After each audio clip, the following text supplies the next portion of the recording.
Bismillahirrahmanirrahim. Baik, pada video kali ini kita akan melanjutkan pembahasan mengenai barisan kontraktif. Di sini akan diberikan akibat yang diperoleh berdasarkan teorema sebelumnya. Teorema tentang bahwa barisan kontraktif itu nanti otomatis akan menjadi barisan Cauchy atau kontraktif merupakan syarat cukup untuk Cauchy. Sekarang sebelum itu kita lihat kegunaan nanti dari akibat ini bisa kita lihat di sini. Ketika kita menghitung limit dari suatu barisan kontraktif, sering sekali kita memerlukan estimasi atau pendekatan errornya, error ke titik konvergennya dengan sukunya, maksudnya ini titik konvergennya, ini sukunya. Jadi selisih antara suku dengan titik konvergennya seringkali kita butuhkan di langkah ke n, maksudnya kan di sini xn. Ini lebih jelas dilihat ketika kita mempelajari tentang metode numerik yang ada yang iterasi-iterasi. Jadi terkadang kita butuh standar errornya berapa jika kita mengambil xn-nya sekian. Itu bisa kelihatan. Nah, kita nanti bisa lihat juga di contoh ini berikut dengan menggunakan iterasi yang serupa. Mirip lah, tidak serupa juga sih, karena di metode numerik banyak konsepnya, banyak untuk mencari titiknya, pendekatan titiknya, dan juga bisa diketahui estimasi errornya. Baik, di hasil berikut ini kita akan diberikan dua pendekatan error berdasarkan akibat dari teorema sebelumnya, yang mana yang pertama itu melibatkan suku pertama dan kedua. Suku pertama dan suku kedua. Suku pertama dan kedua ini maksudnya suku pertama dan kedua itu yang ini selisih. Jadi artinya selisih antara titik konvergennya dengan xn itu bisa dilihat berdasarkan nilai selisih suku pertama dan kedua. Ada juga nanti yang bisa kita lihat berdasarkan selisih suku ke n dan selisih ke suku ke n kurang 1 untuk yang kedua. Baik, kita lihat langsung akibatnya. Jika xn adalah barisan kontraktif dengan konstanta c, di mana c nya itu 0 kurang dari c kurang dari 1, ini definisi dari kontraktif, tentu c nya segitu. Kemudian kita misalkan di sini x bintang adalah limit dari x. Tentu karena dia kontraktif pasti dia punya titik konvergen, katakanlah x bintang. Maka x bintang dikurang xn, itu kurang dari atau sama dengan c pangkat n kurang 1 per 1 kurang c kali x2 selisih dari x2 dan x1. Artinya selisih dari suku pertama dan kedua. Ini. Yang kedua, x bintang kurang xn itu nilainya mutlaknya kurang dari atau sama dengan c per 1 kurang c dikali selisih suku ke n dengan suku ke n kurang 1, atau selisih suku ke n dengan suku sebelumnya. Baik, kita lihat buktinya terlebih dahulu. Untuk bagian pertama, buktinya itu cukup mudah. Mengapa? Kita cukup menggunakan hasil sebelumnya. Kita coba lihat hasil sebelumnya yang mana itu. Hasil sebelumnya cukup gunakan yang ini. Sebentar, x bintang kurang xn ya. Kita cukup menggunakan hasil sebelumnya ya, yang ini. Bisa dilihat ini xm. Di sini kan kita peroleh seperti ini hasilnya. Jadi xm kurang xn itu kurang dari sama dengan c pangkat n kurang 1 per 1 kurang c dikali x2 kurang x1. Ambil bentuk itu berdasarkan bukti sebelumnya, kan itu sudah dibuktikan. Ambil hasil tersebut, kemudian kenakan m-nya atau limitkan m-nya tak hingga. Jadi m-nya dibuat jadi barisan kiri. Jadi ini dilimitkan m-nya menuju tak hingga. Ros ininya juga pasti limit m menuju tak hingga. Nah, kalau kita perhatikan di sini m menuju tak hingga berarti ini limitnya adalah titik konvergennya, dan ini pasti ada karena tadi kan sudah diketahui dia kontraktif. Berarti ini x bintang, sehingga jadinya nanti begini, x bintang dikurang xn mutlak dikurangi kurang dari atau sama dengan ini cn kurang 1 per 1 kurang c kali ini, pokoknya kurang dari sama dengan inilah. Nah, dari situ langsung kita peroleh hasil yang diinginkan di akibat itu tadi. Berarti yang pertama jelas ini. Saya kira ini cukup jelas berdasarkan yang tadi di atas. Kemudian kita coba lihat bukti untuk yang kedua. Untuk yang kedua, kita andaikan misalnya M-nya itu lebih dari N. Ini umumnya bisa juga N lebih dari M, bentuknya mirip juga dengan ini, analog buktinya lah. Kalau kita ambil M-nya lebih dari N, misalkan M lebih dari N, nanti diperoleh XM dikurang SN itu kurang dari sama dengan ini. Ini gunakan kesamaan segitiga sebenarnya. Tapi sebelumnya tulis dulu seperti ini, XM dikurang SM kurang 1 tambah XM kurang 1 dikurang SM kurang 2 tambah XM kurang 2 sampai di sini nanti. Kemudian ini tinggal di kesamaan segitiga kan. Seperti itu. Akhirnya kita peroleh hasilnya ini. Nah, saya kira cukup jelas sampai di situ. Kemudian dari situ kita sebenarnya kita bisa memeriksa ini dengan induksi, dan itu tidak sulit. Silahkan dicoba memeriksa ini, dan mungkin sebenarnya sudah dilakukan, cuma kita tidak usah lagi kembali ke atas sana. Yang jelas ini cukup sederhana.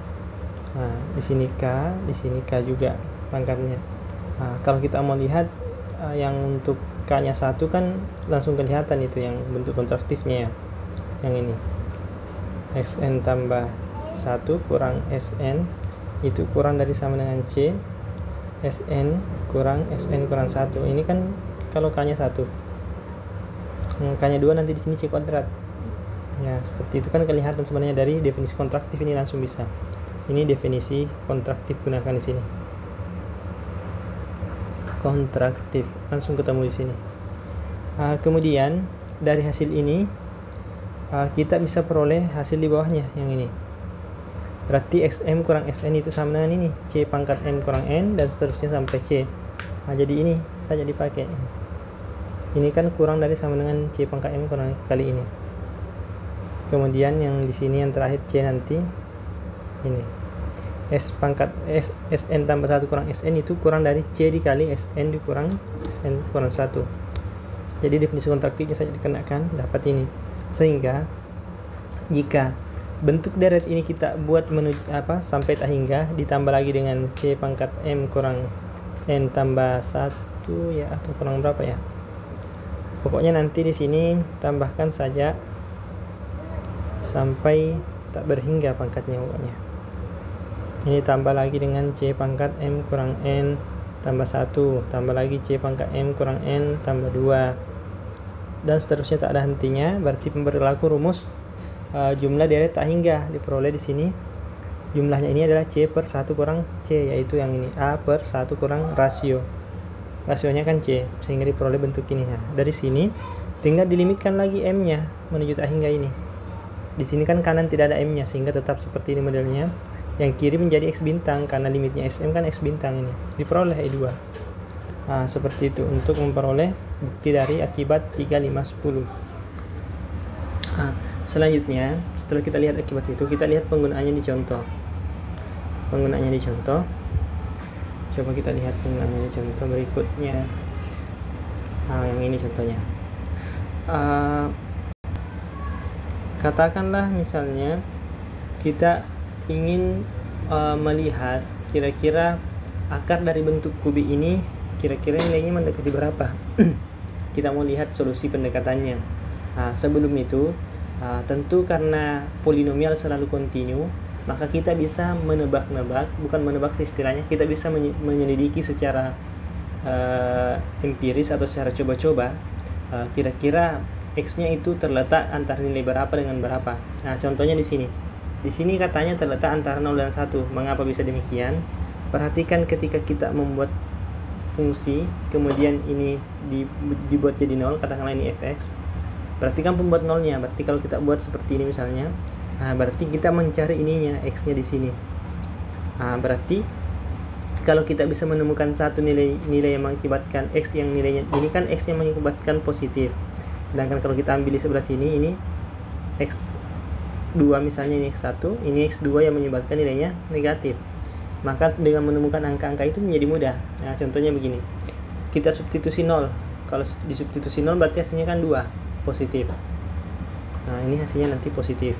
Substitusi 1 kurang 7 tambah 2 berarti 3 kurang 7 kan minus 4, berarti negatif ini negatif satunya, berarti satunya hasilnya positif, satunya hasilnya negatif. Maka karena fungsi polinomial selalu kontinu, berarti pembuat nolnya pasti salah satu pembuat nolnya pasti terletak antara 0 dengan 1.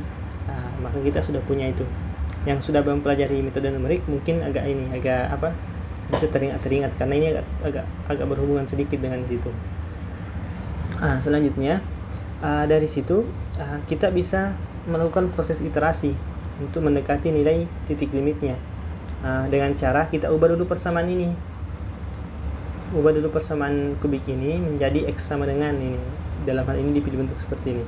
Intinya ini dimodifikasi supaya dapat bentuk yang nantinya itu nantinya kontraktif, kan kita menggunakan akibat tadi kan berlaku kalau barisannya kontraktif.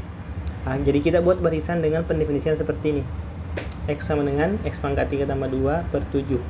Berarti dengan sederhananya kita bisa membuat barisan kontraktifnya. Nanti dilihat kontraktifnya, barisan bentuknya seperti ini, mengikut ke sini. Xn tambah 1 sama dengan 1/7, ini 1/7-nya dikali Sn pangkat 3 tambah 2, ini berupa barisannya. Kan ini suku ke N tambah 1, ini suku sebelum N tambah 1, berarti suku ke N. Seperti itu.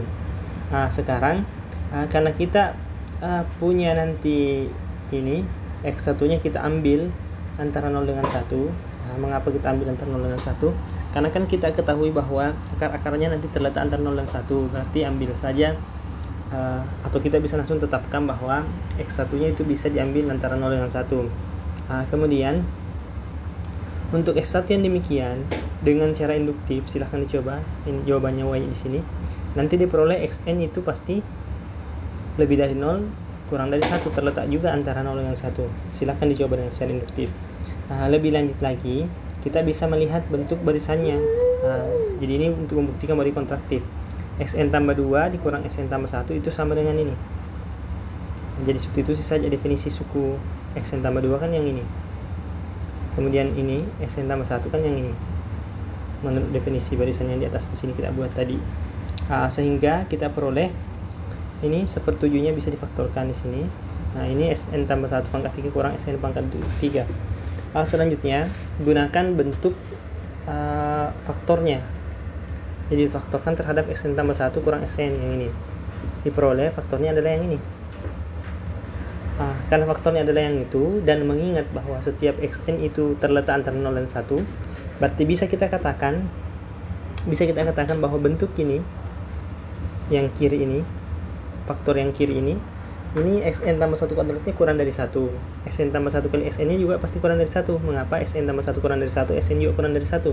Sehingga perkaliannya juga pasti kurang dari 1. Xn kuadrat juga kurang dari 1. Karena kan Xn kurang dari 1. Xn kali Xn berarti kurang dari 1 juga. Berarti bisa dikatakan bahwa yang saya tanda biru ini pasti kurang dari 3. Berarti kan 3 kali 1/7, 3/7 ini. Maaf. Yang ini. Sehingga dikatakan bahwa Sn tambah 2 dikurang Sn tambah 1 itu kurang dari sama dengan 3/7 dikali Sn tambah 1 kurang Sn untuk semua N. Jadi secara induktif kita sudah memperlihatkan bahwa Sn ini kontraktif dengan C-nya adalah 3/7. Kontraktif. Berarti berlaku tadi, akibat tadi yang baru kita buktikan di teorema. Selanjutnya, jika kita perhatikan bahwa untuk bentuk ini, jika kita mengenakan limit kedua ruasnya, bentuk yang ini maksudnya, bentuk yang ini kita kenakan limit kedua ruasnya, nanti akan diperoleh bentuk seperti ini.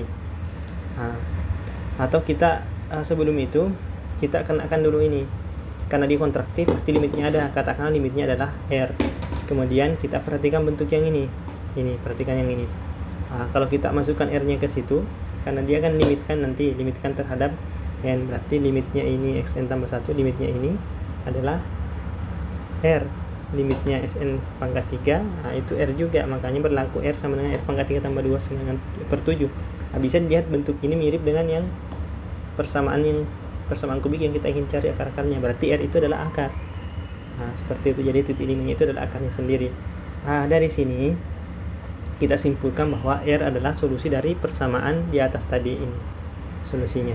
Selanjutnya kita bisa melihat pendekatan nilai dari R dengan menggunakan X1. Tentu X1 nya pilih yang terletak antara 0 dan 1.